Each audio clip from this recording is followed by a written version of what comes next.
Hey there, friends and foes. Welcome back to New Comics. Yum! This is the Back of the Cereal Box Broadcast Network, and I am your host, the prophet of pop culture, John Pica, but you can call me Johnny. And this episode is brought to you by Nightreich.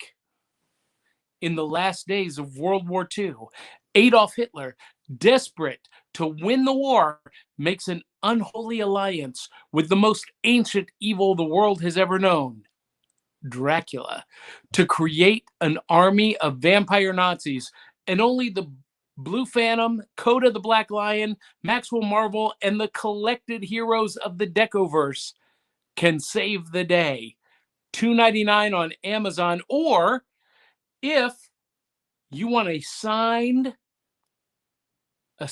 hard copy jump card, you can PayPal me, johnpica@johnpica.com, and get your own, or drop a tip in our digital tip jar, $5, and you can get an autographed, signed copy of the digital download jump card. Postage included. So we already got some comments here this evening. Let's see what we got. Facebook user Twitch, and I'm Eli with a caffeine problem. Hey Eli, how you doing, buddy?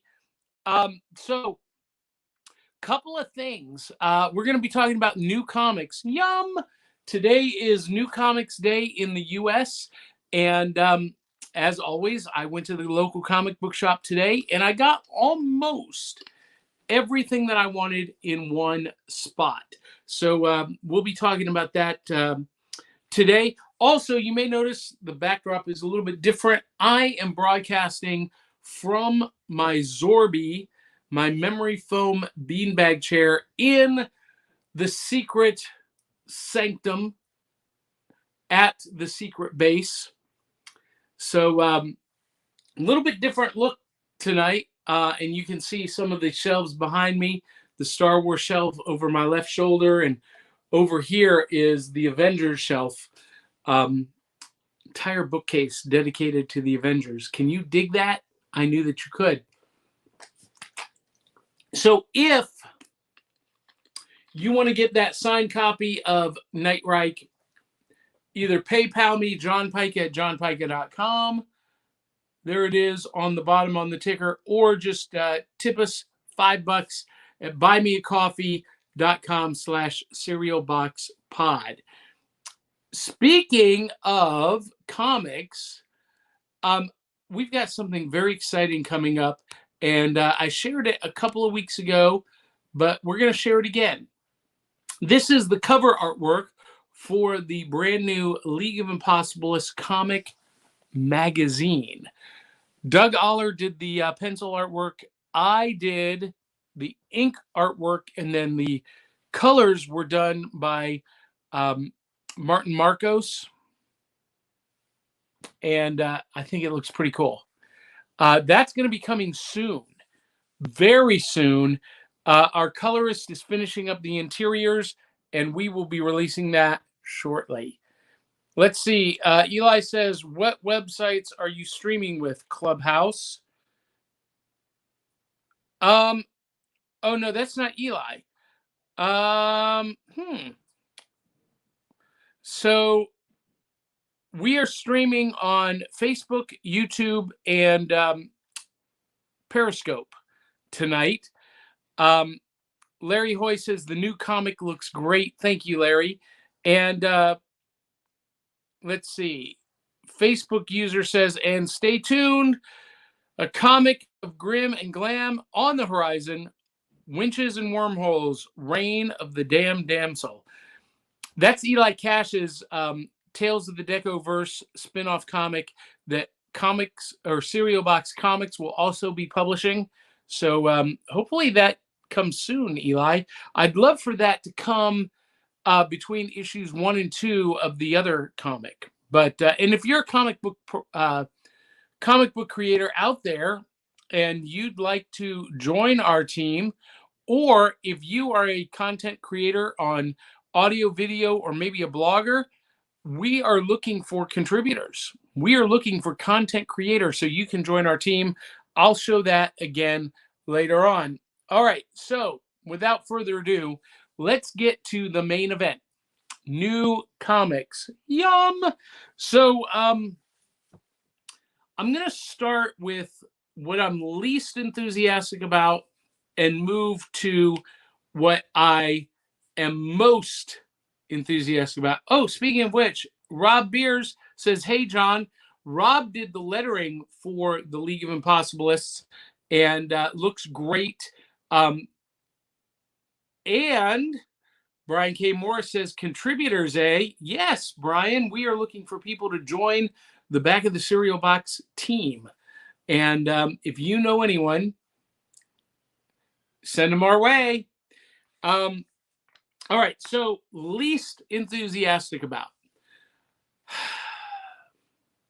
This is going to surprise many of you because you know how enthusiastic I was about Jason Aaron's Heroes Reborn series and how good it was.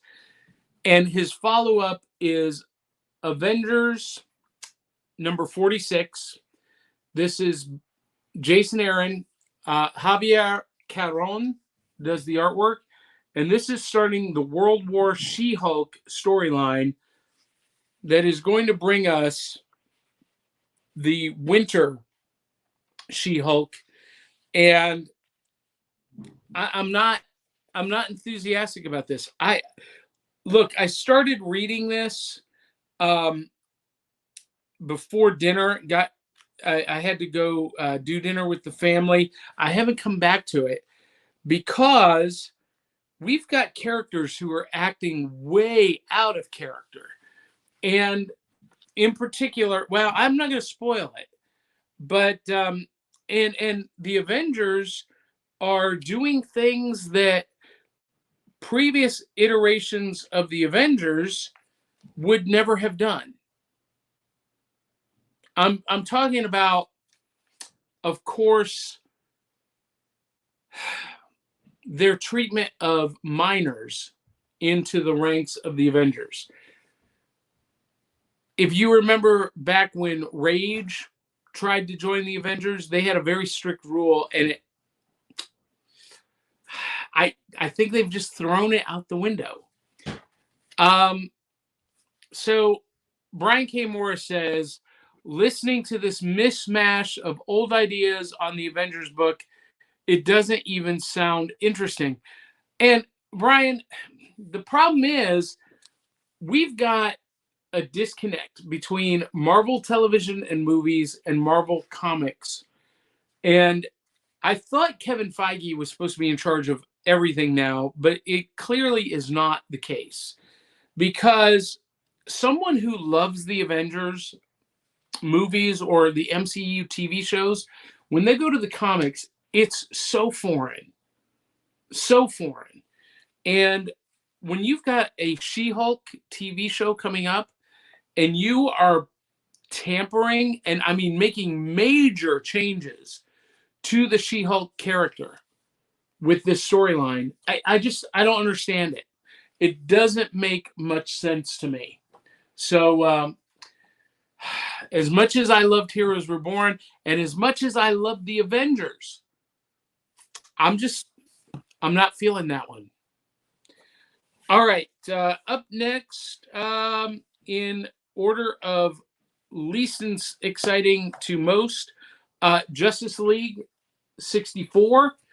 This is I'm really, really, really trying to get into this book. Brian Michael Bendis is the writer, and the artist on this is, if I can find a credits page, that would be nice, wouldn't it? Oh, here we go. Brian Michael Bendis is the writer, and the artist is Steve Pugh. Great art, and Brian Michael Bendis has some great ideas. I have not read this one yet, but it focuses around a team of mercenaries from worlds that have quote unquote been wronged by the Justice League coming to Earth to bring them to justice. Sounds very similar to some of the stories that have run at Marvel with the Fantastic Four. Now, I love the team. I love Hawkgirl being on the team. I love Black Adam. I love Hippolyta. I love Black Canary and Green Arrow. I would like for Mara to be on the team instead of Arthur, but that's just a personal thing for me. I like what they're doing, and I love the artwork. I love the layouts. But again, it just feels so rehashed. And let's see. Avengers treating minors badly. The gutter goons have better morals. And Brian K. Moore says, yes, if Marvel was smart, the same goes for DC, they'd have a line of books based on their film and TV offerings. I've said that since people were kvetching about Michael Keaton's casting. Yes, I don't understand this. Why don't they provide a gateway from the films to the books? Obviously, the books are a gateway to the films, but we've seen over and over and over that movie fans are not comics fans. People who go see the movies do not come to the local comic book shop to buy comics. They just don't. But people at the comic book shop do go to the movies and buy tickets.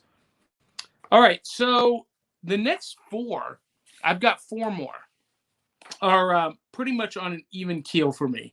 I'm really anxious to read these.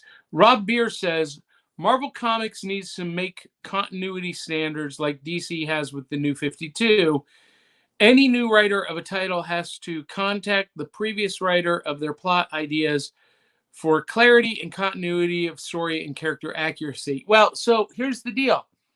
Since Mark Gruenwald died, we don't have a central figure doing that. And Brian Michael Bendis and Joe Quesada and a few others that came on board, with Avengers Disassembled, even Jonathan Hickman, just don't care about continuity. They just don't. And it is pretty frustrating. And Eli is talking, Facebook isn't playing nice. Petty Zuck, petty. All right, Eli.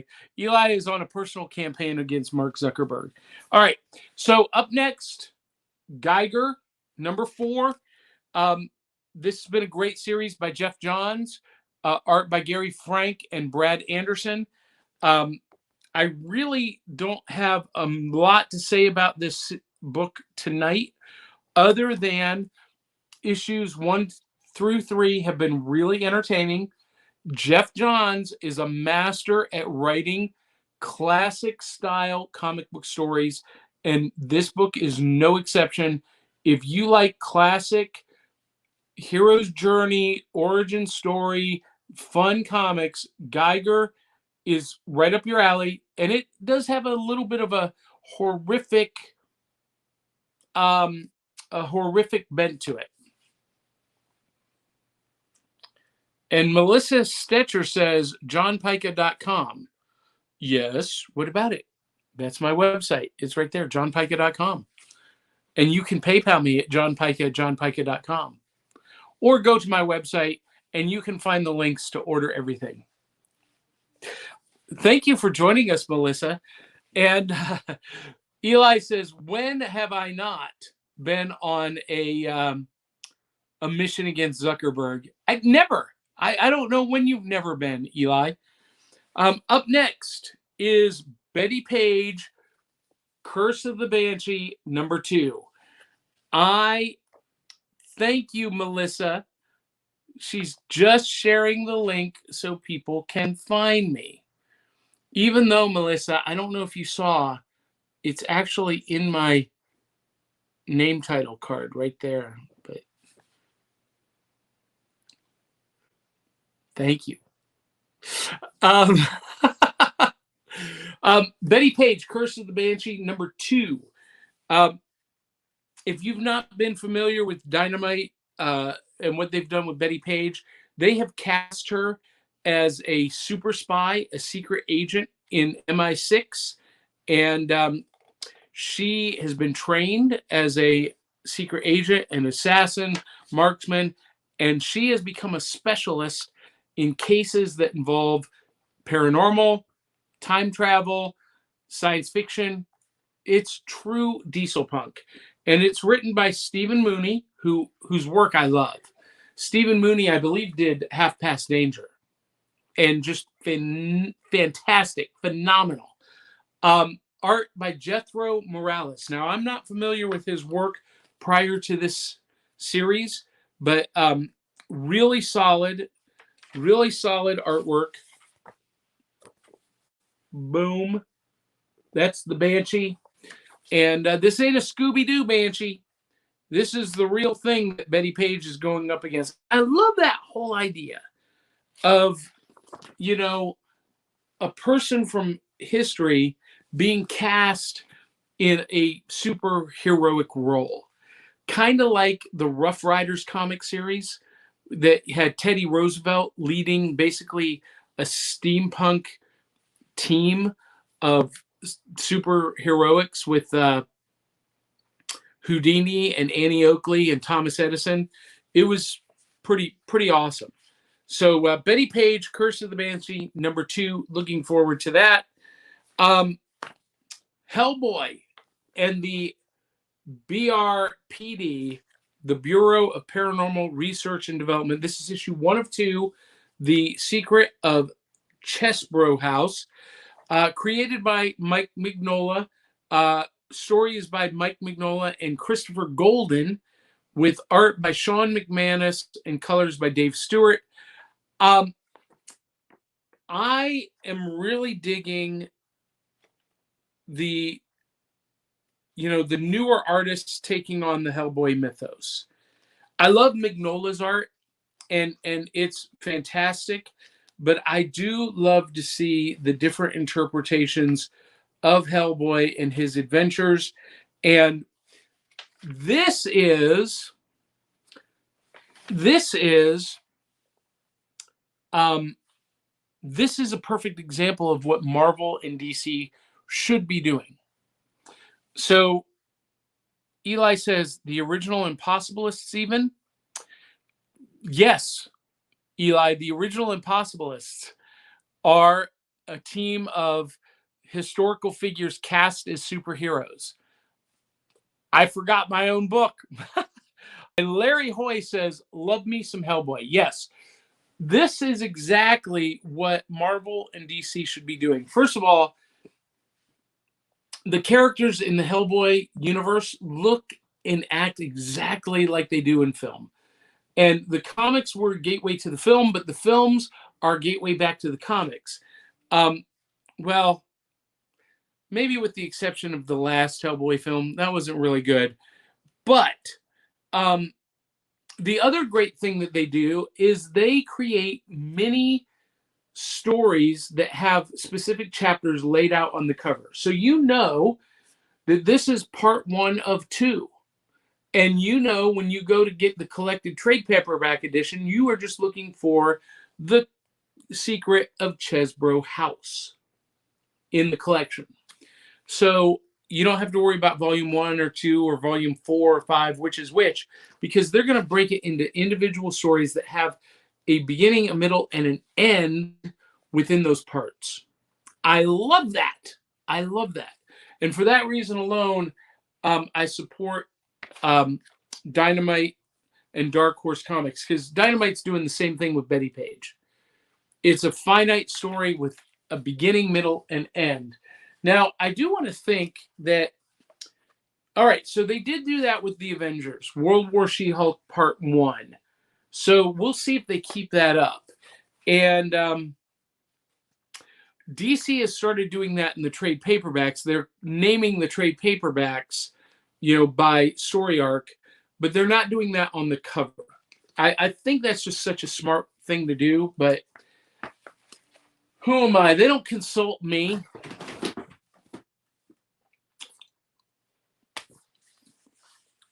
Up next, Noctera, number 5. This is the most original series I've read in a long while. Noctera is a post-apocalyptic story where the world has been plunged into eternal and profound darkness, and people are being transformed into shadow monsters. It's like a virus that transforms people into bloodthirsty monsters. This is by Scott Snyder with art by Tony S. Daniel and Tome More on colors. We're seeing a lot more artists doing their own inks. If you've noticed on all of the books that I've done tonight, it's been one artist. I don't know if that's a new trend or I've just never noticed it, but the reason why we used to have inkers and pencilers on books is so that they could produce more content. So a penciler is just doing the pencils, handing it off to an inker, and they could work on multiple books in a month. And Brian K. Morris says, the joys of live broadcasting. Yeah, thank you for noticing that, Brian. Yeah, you're welcome. Anyway, Noctera is one of the most original stories I've read in a long time. Phenomenal, great writing by Scott Snyder, great art, and an original storyline. It's kind of like, well, it's post-apocalyptic. It's, it's just great. If you love post-apocalyptic stuff, you're gonna love Noctera. For that matter, Geiger is post-apocalyptic. So, hiccups. Hold on, got to do a Marco Rubio.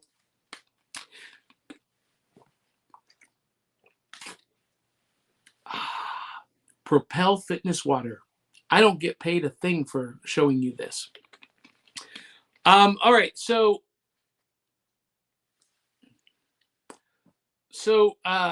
Eli says there's this dude whose style reminds me of Mike Mignola meets Kevin Eastman, kind of an unstable fellow. Are you talking about Doug Aller, or are you talking about yourself, Eli? Because I would agree with Doug Aller. He does have kind of a Mignola meets Eastman style. And Doug Aller, for those of you who are wondering and joining us late, he is the artist who did the pencils for the League of Impossibilists webcomic. The print edition, digital download edition is coming soon. Hopefully by the end of this month. And Eli says, yes, he's talking about Doug Aller. I would agree with that. All right, so this is my last book that I want to review, and this is a big one. I've been talking about the single issues just about every month that I've been doing this. This is my favorite, I think my favorite book that is out. It's either this or Black Knight, Curse of the Ebony Blade, although I think this is a little bit better. I am talking about Firepower, and this is the trade paperback. It collects issues number 7 through 12 by Robert Kirkman and Chris Samnee on art. If Robert Kirkman's name sounds familiar, he's the creator of Walking Dead. He's the creator of Invincible. Chris Samnee is one of my just all-time favorite artists. What I love about Chris Samnee's art is it is so crisp, it is so clean, and he uses what I call an economy of lines. He does not overcomplicate the panels with a lot of line work. It's very, very simple, very clean, almost like inspired by Dan Parent, very similar to Darwin Cook or Doc Shaner. That style of artwork, and I just love it. I just love it. Now, here's what's great about this trade paperback. In the trade paperback, they remove the covers and chapter delineations. So it literally reads as one complete story with no breaks. And I think this book is best that way. It is just a solid read. And I don't always buy the trade paperbacks, especially when I've collected the floppies. But I bought the Prelude, and then I bought volume, which was volume 1. Volume 2 was issues 1 through 6, and so I had to go ahead and get volume 3. This is a case where I want the complete trade collection in my collection and on my bookshelf. And I've already read the story, but I will be reading this again. And if you are looking for just a phenomenal read that reads like a movie, this reads like a movie. It's got that great pacing. And listen, Robert Kirkman is probably the wealthiest man in comics today. I know everyone says Todd McFarlane, but when you've got properties like The Walking Dead and Invincible, and it wouldn't surprise me if this becomes his next big hit. There was another one that I didn't realize Robert Kirkman did. And Brian K. Morris, you're going to have to remind me because it's slipped my mind. But I mean, just gorgeous. And, you know, I would put Robert Kirkman up there with Cullen Bunn as just maybe one of my favorite writers right now. He knows how to write characters. He knows how to write action, and just super compelling. And this is a super compelling story. I would recommend that you start with volume 1 and work your way through. But I think you could pick this up and enjoy it for what it is and where it starts. There is, I believe, a page of recap, maybe. Let's see. No, not really, but phenomenal book. This is the book of the week, maybe the book of the month. And if you're looking for a series to invest in, Firepower is the one. So that's it for my new comics this week. Yum. What are you guys reading? I want to hear what you're reading. Brian K. Morris, if you're still watching, what did you pick up today? What are you guys going to be talking about tomorrow night on Comic Book Spectrum on the Rising Tide Broadcast Network? Go check him out. Some great stuff. Are you guys watching Loki? What do you guys think of Loki? We just had episode 5 tonight. Next week is the finale. There are 6 episodes, and all I can say, without spoiling it, is that I don't know how they're going to wrap this up in one episode. It was so good. You know, 1, 2, and 3, I was kind of on the fence. When we hit episode 4, I was like, I'm all in. And episode 5 was so good. I'm not going to spoil anything. All I'm going to say is that they have embraced the comic accurate costumes on Loki, which I love. So Brian K. Moore says, "Slip your mind." And I said Walking Dead. I said Invincible. I didn't know he did Darkhawk for Marvel. I might have to go back and read Darkhawk. I am not a fan of zombies, so I've never read Walking Dead. But with as great a writer as he is, I may have to go back and check out Walking Dead. Brian also says, from DC, Crime Syndicate #5 and Batman: The Adventure Continues Season 2 #2. All right, so I have not gotten into that yet. I need to go and read season 1 before I jump into season 2. I did read the first couple issues of season 1, but I want to finish the whole thing. So I'm going to grab trade paperback, and The Trial of Ultraman #4. And thank you, John. I will see you at Imaginarium. I'm super excited. Enter theimaginarium.com. That is where I will be this weekend. So that is right here. Enter theimaginarium.com, July 9th through the 11th. That's Friday, Saturday, and Sunday in Louisville, Kentucky. So come check it out if you dare. And I believe the dealer's room is open to anyone for free. So if you're near the Louisville, Kentucky area or within a couple hours, come down and see us. And let's see, we skipped. Melissa Stetcher says Loki, and she gets a big heart. So did you watch the episode tonight? And then Rob Beer says, I have to catch up episode 3 up to 4 and 5. Listen, 4 and 5 will blow your mind. Blow your mind. And Brian K. Morris says, Robert Kirkman is good writer because I'm zombied out, but I like The Walking Dead. So I've never been a fan of zombies, Brian.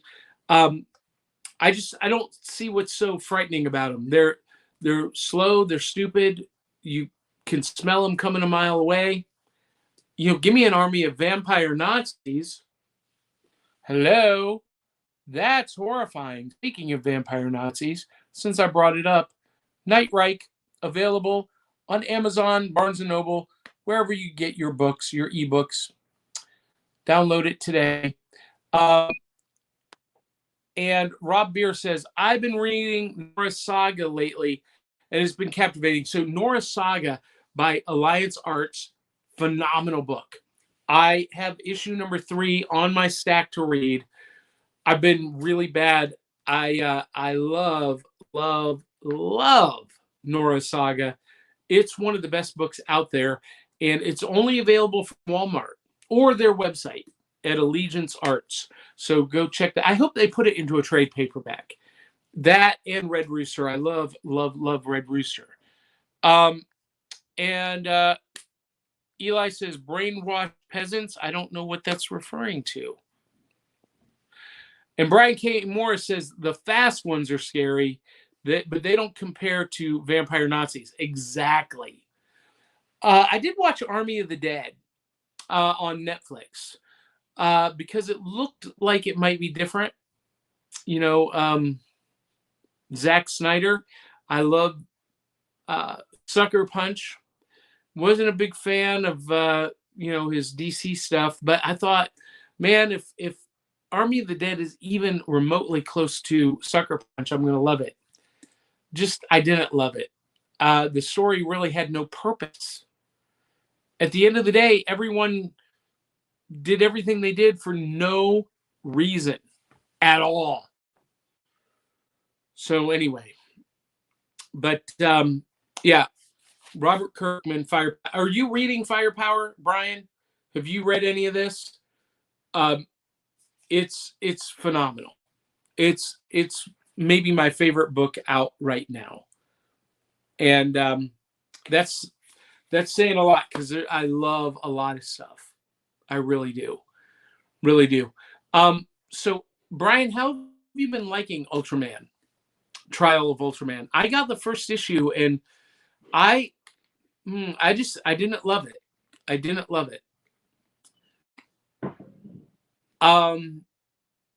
So anyway, I got one last thing to share with you guys. This Saturday, I'm going to be at Imaginarium, but I'm going to be live on our show, live from Imaginarium. But Kelly Gettner is going to be kind of running things behind the scenes with me. She'll be co-hosting with me. So if there's a problem with my internet or my laptop, then she can take over. But I will be live from the Imaginarium. And this Saturday, we are going to announce how you can win our big, epic Batman Game Night prize package. But you have to be watching this Saturday. or else you're not going to be able to win. So tune in on YouTube, Facebook this Saturday morning, 9 a.m. Eastern, 8 a.m. Central, to win our Batman Game Night prize package giveaway. And Melissa says that prize package looks amazing. It really, really is, Melissa. And Brian says, I actually like it a lot. I actually like it more than I thought I would. The first issue was slow, but only that one. They're even teasing Ultraman Jack in this series. See, I don't know enough about the Ultraman lore to know what that means. So, Brian, should I give it another chance? Should I give it an issue 2 and 3 to see? Because issue 1 just did not hook me, but I'm not a huge Ultraman fan.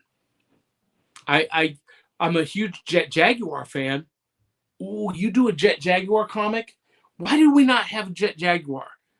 Why has Toho not done anything with Jet Jaguar? Irritates me to no end. I want Jet Jaguar. Jet Jaguar. I can't sing the song in Japanese. Let's see. I'll be going to watch Black Widow this Friday evening in Oxford, Illinois, Alabama. So, Rob, I've got to figure out how I'm going to see it. Because I'm leaving 5 a.m. Friday morning for Imaginarium, and I'll be there all day and all weekend, but I am an opening night kind of guy. I might have to sneak away from Imaginarium to go see Black Widow.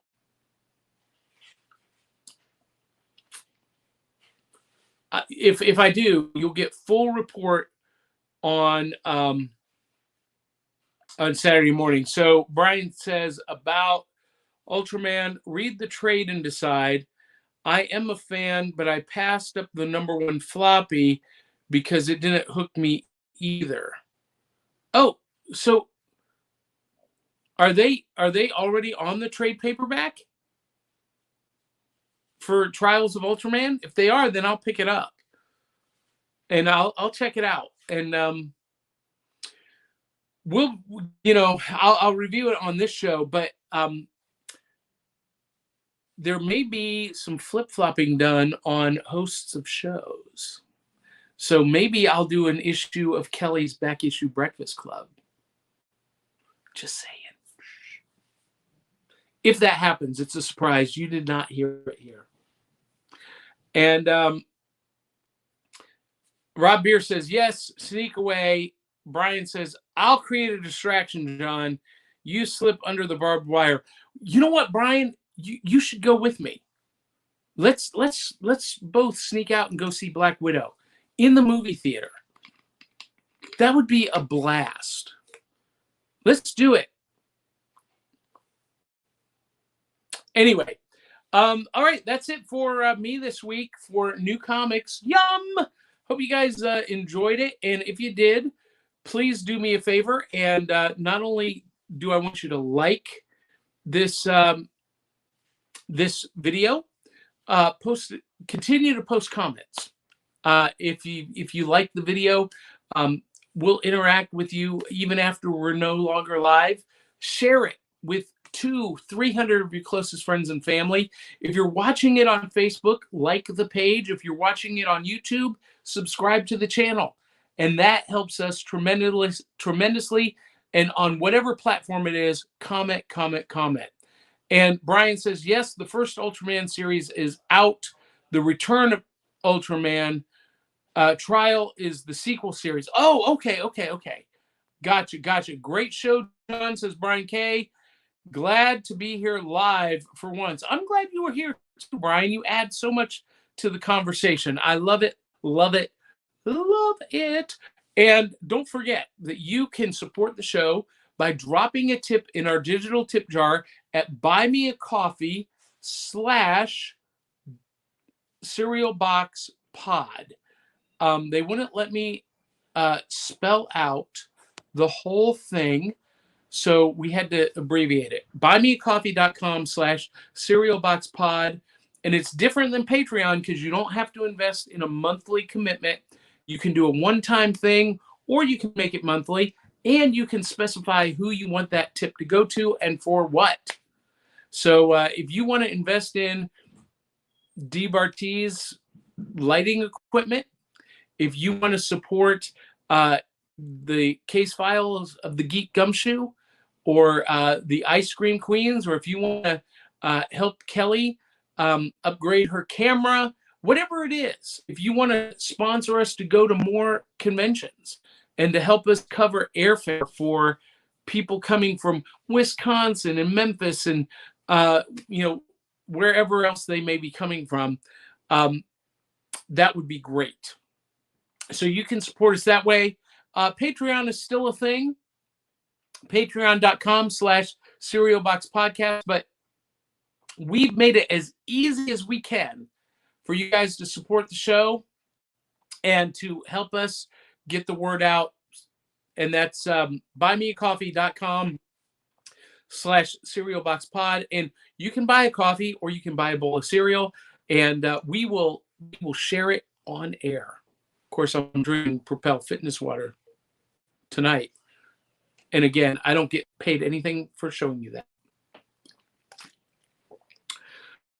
All right, guys and gals, we got a few last comments before we leave. Melissa Stetcher says, come to Gen Con. I want to come to Gen Con, Melissa. And if our fans will help us, we will come to Gen Con. We will broadcast live from Gen Con. But our fans need to help us make that happen. And Eli Cash says bail money in case, Okay, yeah, we could use bail money. And Larry Hoy says, are you going to Gem City Con in July, Dayton, Ohio? No, Larry, I was not familiar with that convention. And July is all booked up. We are booked up for the month of July. But I will check that out. And, maybe one of our other correspondents, one of our other co-hosts who live closer to Dayton, Ohio, might want to make the trip. Maybe someone from Indianapolis who could just hop over. Just saying. We'll see. All right, guys and gals, that is it for me this week. Thank you guys for tuning in. Hope I helped. First day with my new tongue. Hope I helped you find something cool to read, maybe helped you discover your new favorite comic series or rediscover something very cool.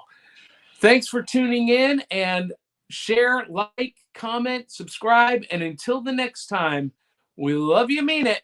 We'll catch you on the flip side.